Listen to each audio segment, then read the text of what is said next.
राजकारण, समाजकारण, अर्थकारण, कायदा, कारवाई, विकास आणि इतिहास, कोकणातील घडामोडींचा लेखाजोखा आपणासमोर मांडण्याचा प्रयत्न. पाहत रहा झंझावात न्यूज, सर्वसामान्यांचे हक्काचे व्यासपीठ.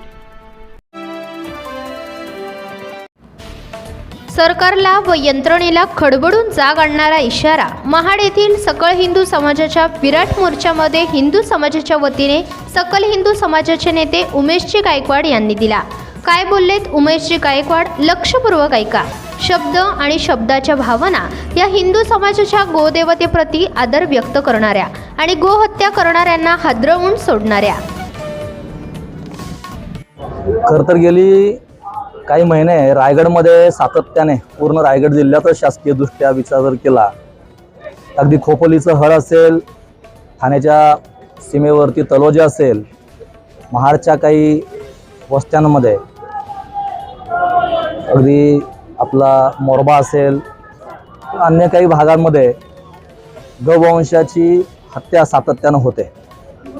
खरं तर मोरब्यामध्ये 72 एकरचा कारखाना, सगळं कत्तलखाना रायगडवासियांनी एकत्र येऊन संघटित वृत्तीने संविधानिक मर्यादेत राहून त्या कत्तलखान्यावरती कारवाई. काही लिटमस टेस्ट या सगळ्या वस्त्यांमध्ये सर्वसामान्य मुस्लिमांना धार्मिक स्थानाच्या आधारे पुढे करून केली जाते.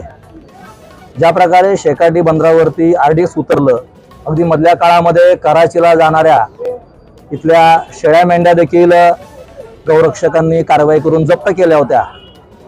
तर या सगळ्या देशविरोधी कारवायांच्या लिटमस टेस्ट गल्लीबोळामध्ये पहिल्यांदा घेतल्या जातात. गौरक्षक याच सगळ्या जिद्दीने अशा कारवाया करत असतात. संविधानिक मर्यादेत राहून शासनाच्या कोऑर्डिनेशनने शासनाला पुढे करून, अगदी शासनाला आग्रह करून, कायद्याचं स्मरण करून महाराष्ट्रामध्ये गौवंश हत्येबंदी कायदा 2015ला घोषित झाला. त्यानंतर संपूर्ण महाराष्ट्रामध्ये गाई, नंदी, वासरू यांची हत्या करण्यास मज्जाव असताना, असा आदेश असतानाही या सगळ्या लिटमस टेस्ट हेतुपुरस्सर घेतल्या जात आहेत. दोन समाजामध्ये तेढ व्हावी, अडी व्हावी या पद्धतीने घेतल्या जातात. हिंदू समाज सहिष्णू आहे, सहनशील आहे, तो सहन करतोय, कायद्याच्या मर्यादा जाणतो, संविधानाचा सन्मान करतो. म्हणून हिंदूनं संविधानिक मर्यादेमध्ये आता पोलिसांवरती कसायांनी हमले केले तरी देखील आपल्या मर्यादा सांभाळत प्रशासनाला निवेदन आज केलेलं आहे. आणि या निवेदनासमोर सकल हिंदू समाजानं आवाहन केलं, जर आता हे शेवटचं आहे, कारण शेवटी कोणत्याही एखादा सहिष्णू स्वभाव असेल त्याची पण मर्यादा असते. अति सर्वत्र वर्जते या न्यायाने अति सहिष्णू झालं त्याचे गैरसमज होतील.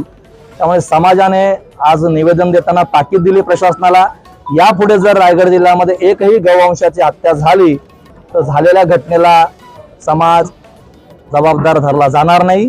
ती प्रशासनाची जबाबदारी असेल आणि प्रशासनानं अशा तयारी कराव्यात, असं निवेदन आज सकल हिंदू समाजावतीने दिलेलं आहे. झंझावात न्यूजसाठी संपादक सचिन मेहतासह प्रतिनिधी शिवानी मेहता, महाड. कृपया झंझावात सोबत जोडून राहण्यासाठी लाईक करा, शेअर करा, सबस्क्राईब करा आणि बेल आयकॉनवर क्लिक करा.